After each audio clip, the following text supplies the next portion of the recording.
வாழ்க வளமுடன். இன்னைக்கு நம்ம பார்க்க போகிறது இஃபை வச்சு சென்டென்ஸை எப்படி மேக் பண்ணுறது, அது மட்டும் இல்லாமல் இஃபில் என்னென்ன மாதிரியெல்லாம் சென்டென்ஸை மேக் பண்ணலாம் அப்படிங்கிறதையும் நம்ம பார்க்க போகிறோம். இன்னைக்கு நம்ம இஃபை வச்சு நம்ம சென்டென்ஸை மேக் பண்ணும்போது நிறைய டைப் ஆஃப் சென்டென்ஸ் எல்லாம் இருக்குது. இஃபை வச்சு சென்டென்ஸை மட்டும் நம்ம மேக் பண்ண போகிறது கிடையாது. நம்ம எந்த மாதிரியான சென்டென்ஸ் எல்லாம் மேக் பண்ண போகிறோம் அப்படிங்கிறதையும் பார்க்க போகிறோம். இப்போ ஒரு வேர்டு இருக்குது, இல்லை ஒரு சென்டென்ஸ் இருக்குது அப்படின்னா அந்த சென்டென்ஸில் சப்ஜெக்ட் வெர்பு அது தவிர்த்து ஆப்ஜெக்ட் மற்ற இதெல்லாம் வரும் இல்லையா, அதே மாதிரி தான் இப்போ இஃப் சென்டென்ஸை வச்சு ஒரு சென்டென்ஸை நீங்கள் ஃபார்ம் பண்ணும்போது ஒரு சென்டென்ஸோட அது நிற்காது, டபுள் சென்டென்ஸ் வரும். இஃப் கிளாஸ்ன்னு நான் ஸ்டார்ட் பண்ணும்போதே நீங்கள் டபுள் சென்டென்ஸ் தான் கண்டிப்பாக அதில் வரும். இப்போது அந்த மாதிரி சென்டென்ஸை நம்ம என்னென்ன இருக்குது அப்படின்னு பார்க்கலாம். ஏன்னா இப்போ இஃப் கிளாஸில் வந்து 4 டைப் ஆஃப் சென்டென்ஸ் இருக்குது. ஜீரோ கண்டிஷனல் கிளாஸ்ன்னு சொல்லுவாங்க. அதை ஜீரோ கண்டிஷனல் இருக்குது, first conditional, second conditional and third conditional. இந்த 3மே இருக்குது. என்னடா கண்டிஷனலாக கிளாஸா ரொம்ப கஷ்டமாக இருக்குமே, நான் ஸ்போக்கன் இங்கிலீஷ் கற்றுக்கிறதுக்காக தானே இந்த வீடியோக்குள்ளே வந்தேன் அப்படின்லாம் நீங்கள் நினைக்காதீங்க. இப்போ நீங்கள் தமிழில் எடுத்துக்கிட்டாலுமே என்ன செய்வாங்க அப்படின்னா செய்வினை, செய்யப்பாட்டு வினை பாருங்க அப்படின்னு சொன்னால் நம்மளுக்கு கொஞ்சம் என்னவோ டிஃப்ரெண்ட்டாக இருக்க மாதிரி தெரியும். அதுவே திருவள்ளுவர் திருக்குறளை இயற்றினார், இது செய்வினை. திருவள்ளுவரால் திருக்குறள் இயற்றப்பட்டது அப்படின்னு சொன்னா செய்யப்பட்டு வினை. இது நம்மளுக்கு ஈஸியா இருக்குதா? நம்ம பேசுற சென்டென்ஸ் தான், நம்ம யூஸ் பண்ற ஒரு சென்டென்ஸ் தான். ஆனா அதுல என்னென்ன இருக்குங்கிறத தான் நம்ம இஃப் கிளாஸ்ல என்னென்ன இருக்குங்கிறத தான் இன்னைக்கான வீடியோல நம்ம பார்க்க போறோம். அதுக்கு முன்னாடி இந்த சென்டென்ஸை பாருங்க. If it will rain today I will call you for raid. Okay, மழை பெய்ய போகுது, நான் என்ன செய்கிறேன், உனக்காக கால் பண்ணுறேன் ரெய்டு போகிறதுக்காக, அந்த மாதிரி சொல்லியிருக்காங்க. ஸோ இப்போ இந்த சென்டென்ஸு ரைட்டா ராங்கா அப்படிங்கிறத என்னுடைய கமெண்ட் பாக்ஸில் சொல்லுங்கள். இந்த வீடியோ நீங்கள் பார்த்து முடிச்சதுக்கப்புறம் இதுக்கான கிளாரிஃபிகேஷன் கண்டிப்பாக உங்களுக்கு கிடைச்சிடும். வாங்க இன்னைக்கு இஃப் சென்டென்ஸை எப்படி யூஸ் பண்ணுறது, அதில் என்னென்ன இருக்குது அப்படிங்கிறத டீட்டெயிலாக பார்த்துடலாம். If you heat ஐஸை ஹீட் பண்ணா அந்த ஐஸ் என்ன ஆயிடும், உருகிடும். இட் மெல்ட்ஸ், ஐஸ் உருகிடும். ஓகேவா? இந்த சென்டென்ஸ் பாருங்க, இது 2 சென்டென்ஸ் இருக்கா. இஃப் யூ ஹீட் ஐஸை உருக்குனா அந்த ஐஸ் என்ன ஆயிரும், இட் மெல்ட்ஸ், அது உருகிடும். இது வந்து ஒரு சென்டென்ஸ். இந்த சென்டென்ஸ் எப்படி இருக்கு, இது வந்து நார்மலா, இது வந்து ஒரு யூனிவர்சல் சென்டென்ஸ்னு சொல்லலாம். இது வந்து எப்பவுமே நடக்கிறது. ஐஸை உருக்குனா உருகிடும் அப்படிங்கிறது நேச்சுரல், அது ஒரு உண்மையான விஷயம், அது கண்டிப்பா நடந்துதான் ஆகும். ஐஸை வந்து ஹீட் பண்ணும்போது ஆட்டோமேட்டிக்கா என்ன ஆயிடும், அது உருக ஆரம்பிச்சிடும். இந்த மாதிரி இருந்தா அந்த சென்டென்ஸ் தான் ஜீரோ கண்டிஷனல் கிளாஸ் அப்படின்னு சொல்லுவாங்க. இதை என்ன சொல்லுவாங்க, ஜீரோ கண்டிஷனல்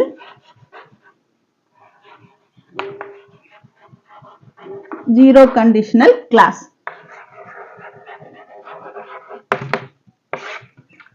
ஏன்னா ஒரு விஷயம் அது கண்டிப்பா அந்த விஷயம் நடக்கும்போது இது நடக்கும் அப்படிங்கிறது.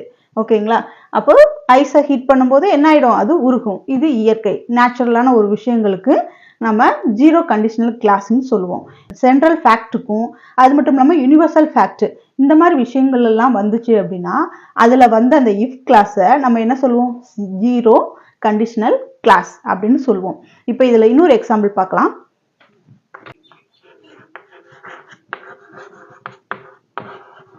If it rains,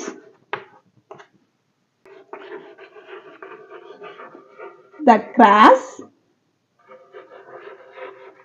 gets wet. The grass gets wet. Okay. If it rains, the grass gets wet. Okay. The grass gets wet. அதாவது மழை பெஞ்சா புல்லெல்லாம் என்ன செஞ்சிடும், நனைஞ்சிரும். இது வந்து என்னது, ஒரு நேச்சுரல் ஃபேக்ட் தான், ஒரு சென்ட்ரல் ஃபேக்ட். ஓகே, மழை பெஞ்சா கண்டிப்பா என்ன செய்யும், புல்லெல்லாம் நனைஞ்சுதான் போகும், யாரும் அதுக்கு போய் கொடை பிடிக்க போறது கிடையாது. ஸோ இது வந்து ஒரு ஜென்ரல் ஃபேக்ட். இந்த மாதிரி ஜென்ரல் ஃபேக்டை தான் நம்ம என்ன சொல்றோம் அப்படின்னா ஜீரோ கண்டிஷனல் கிளாஸ் அப்படின்னு சொல்றோம். இப்போ இந்த சென்டென்ஸ் உங்களுக்கு புரிஞ்சிருக்கும், எந்த மாதிரி சென்டென்ஸ் வந்தா அதை ஜீரோ கண்டிஷனல் கிளாஸ்ன்னு சொல்றாங்க அப்படிங்கிறது புரிஞ்சிருக்கும். இப்போ இந்த சென்டென்ஸ்ல எது மெயின் கிளாஸ், எது இஃப் கிளாஸ் அப்படிங்கிறத பார்க்கலாம். இஃப் ஜாயின் பண்ணி வந்தாலே அது வந்து நம்ம என்ன சொல்லுவோம், இஃப் கிளாஸ். அதுலயே கொடுத்துட்டாங்க, இஃப்னு கொடுத்துட்டாங்க. ஸோ if வந்து அது ஜாயின் பண்ணி வருது, அதனால இது if கிளாஸ் அப்படின்னு சொல்றோம். இட் ரெயின்ஸ், இந்த if விட்டுட்டு நீங்க அந்த சென்டென்ஸ் பாருங்க, இட் ரெயின்ஸ் மழை பெய்யுது அப்படின்னு சொல்லும் போது இந்த சென்டென்ஸ் வந்து இது வந்து ஃபுல்ஃபில் ஆகுதா? இல்ல. மழை பெய்யும் போது என்ன ஆச்சு? புல்லு வந்து நனைஞ்சிடுச்சு. இதுதான் main clause. Main clause. Okay, அப்ப இந்த ஒரே ஒரு சிம்பிள் சென்டென்ஸ் தான். ஓகேங்களா, ரொம்ப சிம்பிளான சென்டென்ஸ். இதுல என்னென்ன இருக்கு அப்படின்னு பாக்குறோம். இதுல என்னென்ன இருக்கு? இஃப் கிளாஸ் இருக்கு, மெயின் கிளாஸ் இருக்கு. இதெல்லாம் என்ன சொல்றாங்க? ஜீரோ கண்டிஷனல் கிளாஸ்ன்னு சொல்றாங்க. அப்ப இது எந்த பேட்டர்ன்ல இருக்கு அப்படின்னு கேட்பாங்க இல்லையா? இது என்ன டென்ஸ்ல இருக்கு? இது என்னது? பாஸ்ட் டென்ஸா? கண்டிப்பா இல்ல. இது வந்து பாஸ்ட் எல்லாம் கிடையாது. ஃபியூச்சரா? ஃபியூச்சரும் கிடையாது. இது பிரசன்ட். அதாவது யூனிவர்சல் ட்ரூத், சென்ட்ரல் ஃபேக்ட், இந்த மாதிரி விஷயம் ரொட்டீனா ஒரு சில விஷயங்கள் ரொட்டீனா நடக்கிற விஷயங்கள் எல்லாமே என்ன அப்படின்னா பிரசன்ட் டென்ஸ். அப்ப இந்த இஃப் கிளாஸ் என்னது? இஃப் கிளாஸ் வந்ததும் பிரசன்ட் டென்ஸ் தான், சிம்பிள் பிரசன்ட். இஃப் கிளாஸும் சிம்பிள் பிரசன்ட்ல தான் இருக்கு, மெயின் கிளாஸும் சிம்பிள் பிரசன்ட்ல தான் இருக்கு. ரெண்டுமே என்னது? சிம்பிள் பிரசன்ட்ல தான் இருக்கு. அப்ப சென்ட்ரல் ஃபேக்ட் வந்துட்டாலே அது சிம்பிள் பிரசன்ட் தான். ஓகேங்களா? இப்போ உங்களுக்கு இந்த ஜீரோ கண்டிஷனல் கிளாஸ் கண்டிப்பா புரிஞ்சிருக்கும்.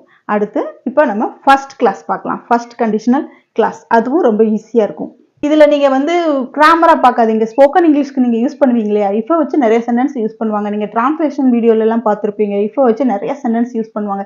இனிமே அந்த மாதிரி வீடியோஸ்லாம் நீங்க பார்க்கும்போது இஃப் வச்சு சென்டென்ஸ் ஏதாவது யூஸ் பண்ணாங்க அப்படின்னா நீங்க கொஞ்சம் நேரம் இந்த வீடியோ பிளாஸ் பண்ணி வச்சுட்டு என்ன செய்யுங்க, அது என்ன கண்டிஷனல்ல இருக்கு, ஃபர்ஸ்ட் கிளாஸா, செகண்ட் கிளாஸா, இல்ல ஜீரோ கண்டிஷனல்ல இருக்கா அப்படிங்கிறதையும் அப்பப்ப நோட் பண்ணுங்க. ஏன்னா ஒரு எங்கெல்லாம் சான்ஸ் கிடைக்கோ அந்த இடத்துல எல்லாம் நீங்க உங்களுடைய இங்கிலீஷை வந்து டெவலப் பண்ணிக்கோங்க. அப்பதான் உங்களுடைய ஸ்போக்கன் இங்கிலீஷ்க்கு இது ஈஸியா இருக்கும். அடுத்து நம்ம பார்க்க போறது first conditional clause. First conditional clause, first conditional கிளாஸ்னா அதே பேட்டர்ன் தான். என்னது? இஃப் கிளாஸ் கண்டிப்பா வரும், மெயின் கிளாஸ் கண்டிப்பா வரும். இந்த ரெண்டும் வந்தாதான் அது முதல் இஃப் சென்டென்ஸ். ஓகேங்களா? அப்போ ரெண்டு சென்டென்ஸ் வருது, அதுல ஒன்னு வந்து இஃப் கிளாஸா இருக்கும், இன்னொன்னு வந்து என்னது? மெயின் கிளாஸா இருக்கும்.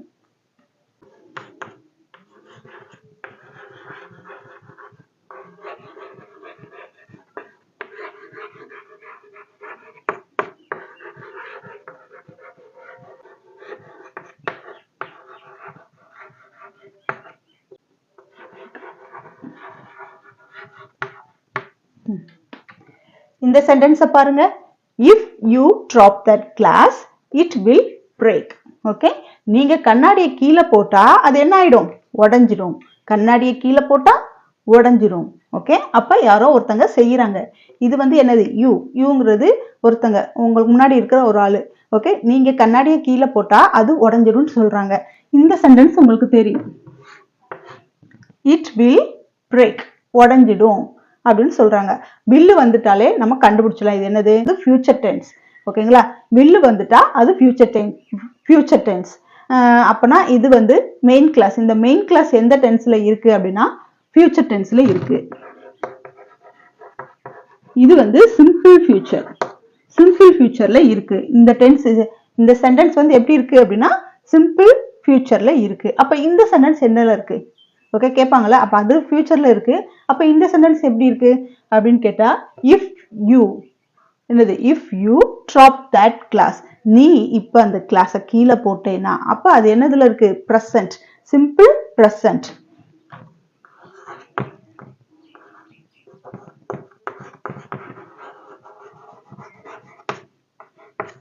ஓகே, இது வந்து சிம்பிள் பிரசன்ட்ல இருக்கு. அப்போ இந்த ஃபர்ஸ்ட் கண்டிஷனல் கிளாஸ் பாருங்க. இது சிம்பிள் பிரசன்ட்ல இருக்கு, இது சிம்பிள் ஃபியூச்சர்ல இருக்கு. ஃபர்ஸ்ட் கண்டிஷனல் கிளாஸோட ஃபார்மேஷன் என்ன அப்படின்னு கேட்டா இஃப் கிளாஸ், இஃப் பிளஸ் என்னது? Simple present plus simple future. இந்த ஃபார்மேஷன்ல தான் என்ன இருக்கும் அப்படின்னா ஃபர்ஸ்ட் கண்டிஷனல் கிளாஸ் இருக்கும். ஓகேங்களா? Simple present and simple future, இந்த ரெண்டும் வந்துட்டா, ரெண்டும் ஜாயின் பண்ணி வந்துட்டாலே அது என்ன அப்படின்னா ஃபர்ஸ்ட் கண்டிஷனல் கிளாஸ். இப்போ அப்பனா ஃபியூச்சர் வராதா, இல்ல பிரசன்ட் வராதா அப்படின்னு கேட்டா கண்டிப்பா வராது. ப்ரெசன்ட் வந்து அது என்னது ஜீரோ கண்டிஷனல் கிளாஸ்ல மட்டும்தான் வரும். அதுவும் என்னது அப்படின்னா நேச்சுரல் ஃபேக்ட், ஒரு ஜென்ரல் ஃபேக்ட்டுக்கு தான் நம்ம அதை யூஸ் பண்ணுவோம். ஆனா மற்ற சென்டென்ஸ், அதாவது வெர்ப் சென்டென்ஸ் வரும்போது நம்ம எதுலையுமே என்ன வராது, ரெண்டு டென்ஸும் ஒரே மாதிரி வராது. ஸோ அதனால இங்க சிம்பிள் ப்ரெசன்ட்ல இருக்கு, இங்க சிம்பிள் ஃபியூச்சர்ல இருக்கு. இங்க சிம்பிள் ஃபியூச்சர் வராது. அது மாதிரி சிம்பிள் ப்ரெசன்ட் வராது. சரிங்களா? இப்போ இதுல இன்னொரு சென்டென்ஸ் பார்க்கலாம்.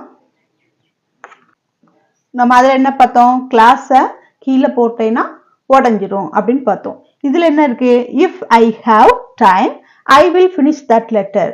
எனக்கு டைம் கிடைச்சா நான் என்ன செஞ்சிருவேன், அந்த லெட்டரை ஃபினிஷ் பண்ணிடுவேன் அப்படின்னு சொல்லி சொல்றாங்க. எனக்கு டைம் கிடைச்சா, ஓகே, எனக்கு டைம் கிடைத்தால் நான் என்ன செஞ்சிருவேன், அந்த லெட்டரை முடிச்சிருவேன் அப்படின்னு சொல்றாங்க.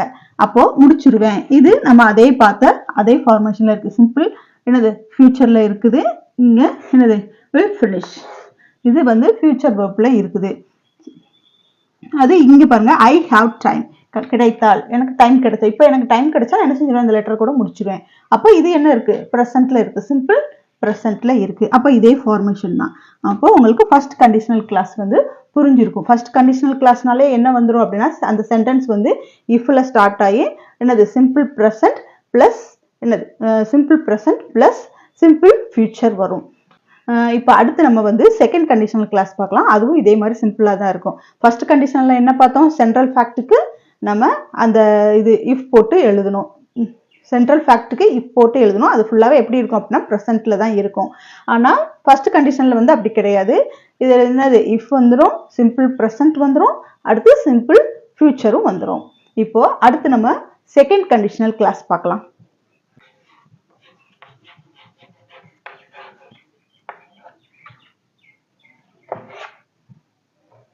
இப்போ வச்சு சென்டென்ஸ் ஃபார்மேஷன் பண்ணும்போது நீங்க இதை வந்து கிராமரா பார்க்காம என்னது ஒரு சென்டென்ஸை எப்படி ஃபார்ம் பண்றதுன்னு பாருங்க. அந்த ஃபார்ம் பண்ண சென்டென்ஸ்ல என்னென்ன இருக்குது அப்படிங்கிறத பார்த்துட்டு வாங்க. அப்படி பார்த்தா மட்டும்தான் உங்களுக்கு இங்கிலீஷ் வந்து கொஞ்சம் ஈஸியா புரியும். நீங்க சீக்கிரமா அப்சர்வ் பண்ணிக்கலாம், நல்லா லேர்ன் பண்ணிக்கலாம். நீங்க கிராமர் டைப்ல அந்த கிராமர் மெத்தட்லயே நீங்க பாத்தீங்கன்னு வச்சுக்கோங்க, கன்ஃபியூஸா இருக்கிற மாதிரி இருக்கும். நீங்க சிம்பிளா பேசுற ஒரு விஷயத்துல என்னென்ன இருக்கு அப்படின்னு மட்டும் பார்த்துட்டே வாங்க. இப்போ செகண்ட் கண்டிஷனல் கிளாஸ்.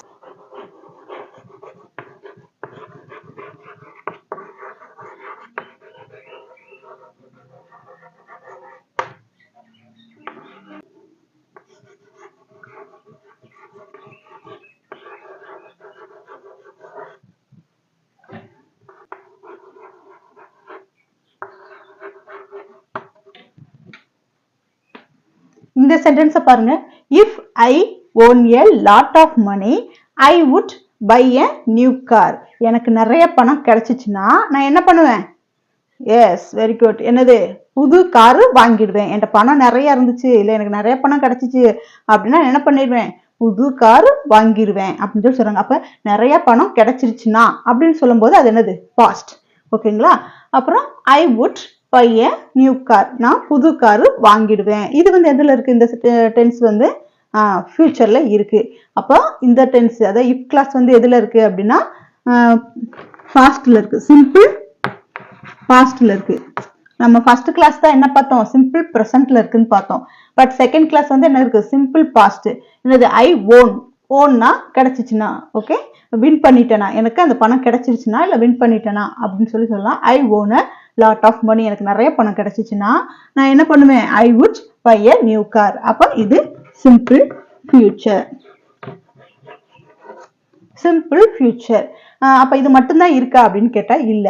கண்டிப்பா செகண்ட் கண்டிஷனல் கிளாஸ்ன்னு வந்துட்டாலே ஒன்னு வுட் வந்துடும், ஓகே, அப்படி இல்ல ஹுட் வரும், இல்ல ஷுட் வரும். இந்த மாதிரி மூணுமே வரும். மூணுல ஏதாவது ஒன்று வரும். வுட், குட் அண்ட் ஷுட், இந்த மாதிரி வந்துடும். ஓகேங்களா? இந்த மாதிரி சென்டென்ஸ் வந்துடும். இந்த மாதிரி வந்துட்டாலே நம்ம அதை செகண்ட் கண்டிஷனல் கிளாஸ் அப்படின்னு கண்டுபிடிச்சிடலாம். ஓகேங்களா? இந்த மாதிரி வந்துட்டா அதை செகண்ட் கண்டிஷனல் கிளாஸ்ன்னு சொல்லிடுவோம். இப்போ இந்த சென்டென்ஸ் புரிஞ்சிருக்கும். இஃப் கிளாஸ் வந்து எதுல இருக்கு அப்படின்னா பாஸ்ட்ல இருக்கு. எனக்கு வந்து நிறைய பணம் கிடைச்சிருச்சுன்னா நான் புது கார் வாங்கிடுவேன். அப்ப பாஸ்ட்ல இருக்கு, ஃபியூச்சர்ல இருக்கு, இஃப் கிளாஸ் வந்துருச்சு. இதுதான் செகண்ட் கண்டிஷனல் கிளாஸ். நம்ம எப்பவுமே இப்போ வந்து ஃபர்ஸ்ட் போட்டே எழுதுறீங்களே, ஏன் மிடில் வரும், மிடில் ஆஃப் த சென்டென்ஸ்ல எல்லாம் இஃப் வராதா அப்படின்னு கேட்டா கண்டிப்பா வரும். அதே சென்டென்ஸ் தான், என்ன நீங்க இதை அப்படியே மாத்தி எழுத போறீங்க. இப்ப அடுத்த சென்டென்ஸ் நம்ம அதை பத்தி, சரி அடுத்த சென்டென்ஸ் வந்து நம்ம அதை வச்சு எழுதிடலாம்.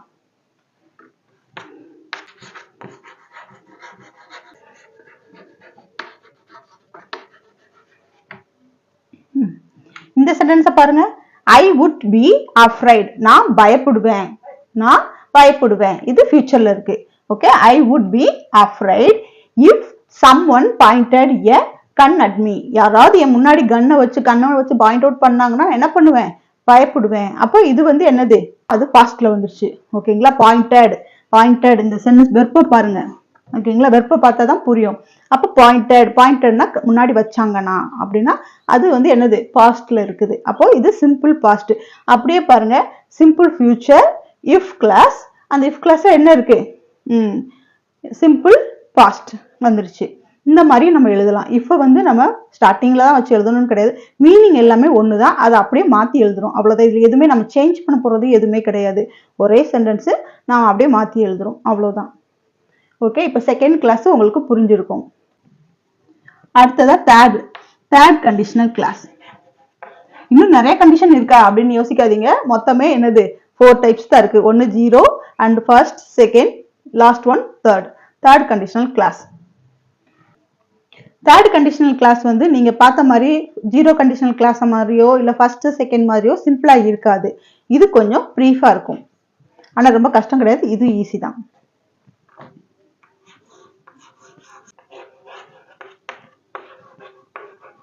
இப்ப இந்த சென்டென்ஸை பாருங்க, இது எப்படி இருக்குதுன்னு பாருங்க, எந்த பேட்டர்ன்ல இருக்குன்னு பாருங்க. If it had known you were in hospital, நீங்க ஹாஸ்பிட்டல்ல இருக்கிறது தெரிஞ்சிருந்தா என்னது, I would have visited you, நான் உங்களை பார்க்க வந்திருப்பேன். ஓகே, நீங்க ஹாஸ்பிட்டல்ல இருக்கிறது எனக்கு தெரிஞ்சிருந்தா நான் உங்களை பார்க்க வந்திருப்பேன் அப்படின்னு சொல்றாங்க. இப்போ இது என்ன டென்ஸ்ல இருக்குன்னு பாருங்க. எப்பயும் போல நம்மளுக்கு இஃப் கிளாஸ் வந்துருச்சு, அதே மாதிரி மெயின் கிளாஸும் வந்துருச்சு. அப்போ இது என்ன டென்ஸ்ல இருக்கு அப்படின்னு பார்த்தா இது வந்து had known. Okay, had known. அப்போ இது வந்து past participle. அப்ப நடந்து முடிஞ்ச ஒரு விஷயம். had known, நடந்து முடிஞ்சிருச்சு அந்த விஷயம். வந்திருப்பேன், அப்ப தெரிஞ்சிருந்தா, அப்ப பாஸ்ட்ல தெரிஞ்சிருந்தா நான் வந்திருப்பேன். had known பாருங்க, had known என்ன இருக்கு அப்படின்னா past perfect. இந்த டென்ஸ் வந்து என்ன இருக்கு, இந்த ஃபர்ஸ்ட் இது வந்து past perfect. If it had known you were in hospital, நீங்க ஹாஸ்பிட்டல்ல இருக்கிறது தெரிஞ்சிருந்தா என்னது, நான் உங்களை பார்க்க வந்திருப்பேன். அப்ப இது past perfect டென்ஸ்ல இருக்கு. இந்த டென்ஸ் வந்து past perfect டென்ஸ்ல இருக்கு. Okay, had known. Okay, had known past perfect tense. அடுத்து இது எப்படி இருக்குன்னு பாருங்க. I would have visited you. Okay, visited past participle.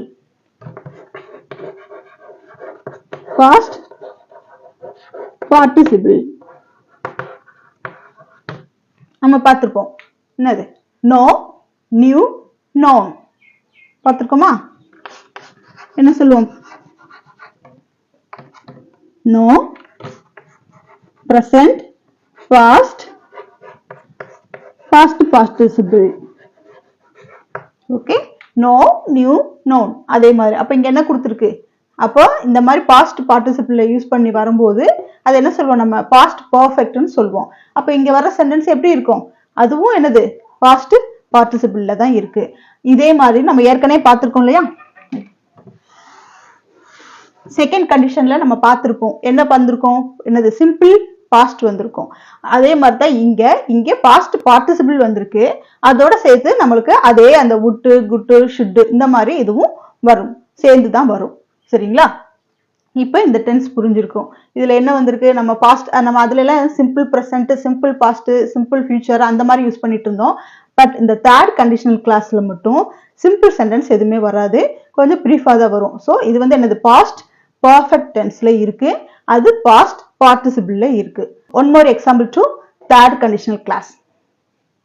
இப்போ இதை பாருங்க, இது அதே மாதிரி தான். இங்க இஃப் கிளாஸ், இங்க மெயின் கிளாஸ் இருக்கு. இந்த மெயின் கிளாஸ் எதுல இருக்கு, நம்ம ஆல்ரெடி சொன்ன மாதிரி என்ன இருக்கு, பாஸ்ட் பார்ட்டிசிபிள்ல இருக்குது. அடுத்து இஃப் கிளாஸ் வந்து எதுல இருக்கு அப்படின்னு பார்த்தா பாஸ்ட் பர்ஃபெக்ட்ல இருக்கு. என்ன சொல்லியிருக்காங்க? You would have passed your exam. என்னது? You would have passed your exam if you had worked hard. நீ நல்லா படிச்சிருந்தேன்னா உன்னோட எக்ஸாம்ல என்ன செஞ்சிருக்கலாம்? நீ பாஸ் பண்ணிருக்கலாம், தேர்ச்சி பெற்றிருக்கலாம் அப்படின்னு சொல்லி சொல்றாங்க. அப்ப நீ சரியா படிச்சிருந்தாதான் என்னது தேர்ச்சி பெற முடியும். அப்ப இங்க வந்து இது வந்து பாஸ்ட் பார்ட்டிசிபிள்ல இருக்கு. இது வந்து என்னது இருக்கு? பாஸ்ட் பர்ஃபெக்ட் டென்ஸ்ல இருக்குது. இங்க இந்த இஃப் கிளாஸ் நல்லா பாருங்க. இட்டுங்கிற சப்ஜெக்ட் வந்திருக்கு, இங்க யூங்கிற செகண்ட் பர்சன் வந்திருக்கு பாருங்க. யூங்கிற செகண்ட் பர்சன் வந்திருக்கு. அப்ப சப்ஜெக்ட் வந்திருக்கு, இங்க செகண்ட் பர்சன் வந்திருக்கு. அதே மாதிரி இதுலயும் பாருங்க, இங்க அதே மாதிரி you would have passed your exam. அப்ப யூங்கிற சப்ஜெக்ட் வந்திருக்கு, என்னது யுவர்ங்கிற செகண்ட் பர்சனும் நம்ம இதுல ஆட் பண்ணிருக்கோம். இந்த மாதிரி வந்தாலும் நம்ம இதை கண்டுபிடிச்சிடலாம். இது வந்து தேர்ட் கண்டிஷனல் கிளாஸ் அப்படிங்கறத நம்ம கண்டுபிடிச்சிடலாம். இன்னைக்கு இப்ப வச்சு எப்படி சென்டென்ஸை மேக் பண்றது, அந்த சென்டென்ஸ்ல வந்து எத்தனை டைப் இருக்குங்கிறத பார்த்தோம். அதே மாதிரி அந்த சென்டென்ஸை பாருங்க, நீங்க இதை வச்சு எப்படி சென்டென்ஸை மேக் பண்ணலாம்னு பார்த்துருப்பீங்க. இப்ப வச்சு ஒரு சென்டென்ஸை சிம்பிளாவும் சொல்லலாம், அதையே கொஞ்சம் ப்ரீஃபாவும் சொல்லலாம். பாஸ்ட் வச்சு ஃபியூச்சர்லயும் சொல்லலாம், இல்ல பாஸ்ட் பர்ஃபெக்ட்டை வச்சு பாஸ்ட் பார்ட்டிசிபிள் வச்சு நம்ம சென்டென்ஸை ஃபார்ம் பண்ணலாம். அப்ப இப்ப வச்சே நம்மளால இத்தனை சென்டென்ஸை ஃபார்ம் பண்ண முடியும். எப்பவுமே நம்ம நார்மலா சிம்பிளான சென்டென்ஸ் நம்ம யூஸ் பண்ணிட்டே இருக்கிறோம். அந்த சிம்பிளான சென்டென்ஸ்லயே டபுள் சென்டென்ஸை எப்படி வச்சு இஃப் கிளாஸை நம்ம ஆட் பண்ணி எப்படி எழுதுறது, இல்ல எப்படி சொல்றது, எப்படி பேசுறதுங்கிறது நம்ம இன்னைக்கு தெரிஞ்சுக்கிட்டோம். இப்போ உங்களுக்கு ஒரு சென்டென்ஸ் கொடுக்குறேன், அது எந்த டென்ஸ்னு கண்டுபிடிங்க. If you walk slowly,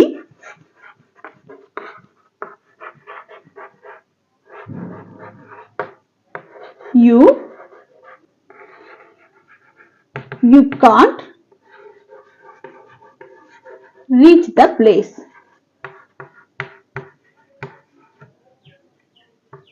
Okay, இந்த சென்டென்ஸ் பாருங்க. If you walked slowly, you can't reach the place. ஸ்லோவா போனீங்கன்னா உங்களோட இடத்துக்கு சீக்கிரம் போய் சேர முடியாது. யூ காண்ட் ரீச், அந்த இடத்த போய் சேர முடியாது அப்படின்னு சொல்லி சொல்லியிருக்காங்க. இதே சென்டென்ஸை வச்சு நம்ம இன்னொன்னு சொல்லலாம். இப்ப நம்ம வாக்குன்னு போட்டிருக்கோம் இல்லையா, அதை வந்து ஒர்க்குன்னு போட்டு பாருங்க. If you work slowly you can't reach the whole. Okay, உன்னோட ஹோலை வந்து நீ என்ன பண்ண முடியாது? ரீச் பண்ண முடியாது. இஃப் யூ ஒர்க் ஸ்லோலி, இவ்வளவு ஸ்லோவா நீ வேலை செஞ்சேன்னா என்ன செய்ய முடியாது? உன்னோட ஹோலை வந்து உன்னால ரீச் பண்ண முடியாதுன்னு சென்டென்ஸை மேக் பண்ணிக்கலாம். பாருங்க, இப்படிதான் இங்கிலீஷ்ல நீங்க ஒரு சில என்னது வேர்ட்ஸை மட்டும் நீங்க அப்படியே மாத்தி போட்டீங்கன்னா அந்த சென்டென்ஸே வேற மாதிரி வந்துடும். நீங்க ஸ்லோவா நடந்தீங்கன்னா அந்த இடத்த போய் நீ ரீச் பண்ண முடியாதுன்னு சொல்ற மாதிரி, நீங்க ஸ்லோவா வேலை செஞ்சீங்கன்னா உங்களுடைய ஹோலை வந்து என்ன செய்ய முடியாது? உங்களால ரீச் பண்ண முடியாது அப்படின்னு சொல்றாங்க. இது வந்து என்ன கண்டிஷன்ல இருக்குதுங்கிறத என்னுடைய கமெண்ட் பாக்ஸ்ல கண்டிப்பா சொல்லிருங்க. இந்த வீடியோ உங்களுக்கு பிடிச்சிருக்குன்னு நம்புறேன். இந்த வீடியோ உங்களுக்கு பிடிச்சிருந்ததுன்னா மறக்காம லைக் பண்ணுங்க, ஷேர் பண்ணுங்க, கமெண்ட் பண்ணுங்க, பக்கத்துல இருக்க சப்ஸ்கிரைப் பட்டனை கிளிக் பண்ணுங்க. Thank you for watching and thank you for more supporting. Thank you.